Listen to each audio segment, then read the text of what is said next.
So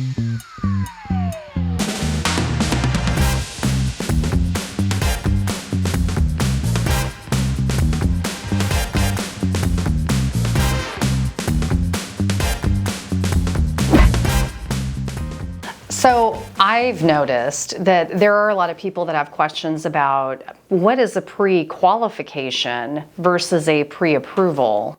And to clarify that, a pre-qualification is when someone calls us and they kind of run through some rough numbers, like I make about this much, my credit score is about this much, and we can give you a rough answer in return.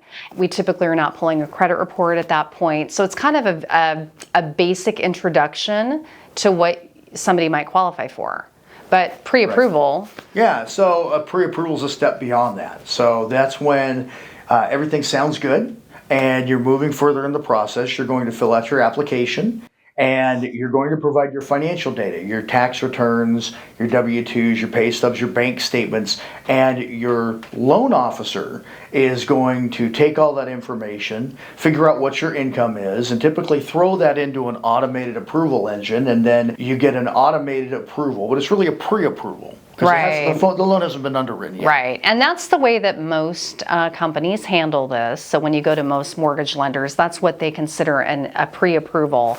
And that's what your realtor is going to expect you to have done before they're most likely going to let you move forward with making an offer on any property. So when they say that they want you to get approved, they want you to talk to us, go through that process of us vetting your income, looking at your pay stubs, looking through your credit report and making sure that it looks okay to us.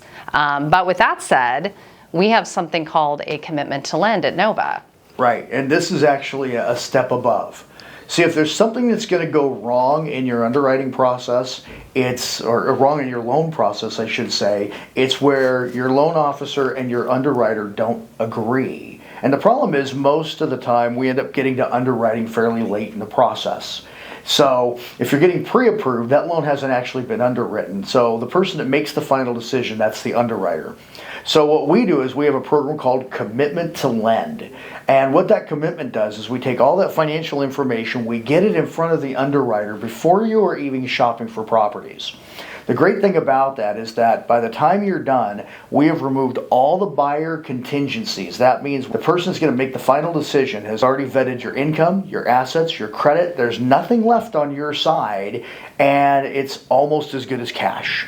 Yeah, so basically it's an official final approval by the underwriter who has the final say in what you qualify for. But instead of having that happen after you find a home, we do it before you find the home, just so you know exactly what you're dealing with and there's no surprises. So what that does for our buyers, when they go to make an offer on a home, we're able to let the agents involved know not only are you pre-approved, you're actually underwriting approved, and that carries a lot of weight when you're in a multiple offer situation. So this definitely gives our buyers an advantage, having this commitment to lend in place before you go shopping. Absolutely. Really, all that's going to be left is the title report and the appraisal, and both of those things really fall on the seller.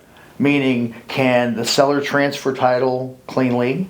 And is the house in the condition that it can be lent on, and does it come in at the value that somebody's buying it for? And those are really the seller's issues, not yours. So you really are as close to cash as you really can be.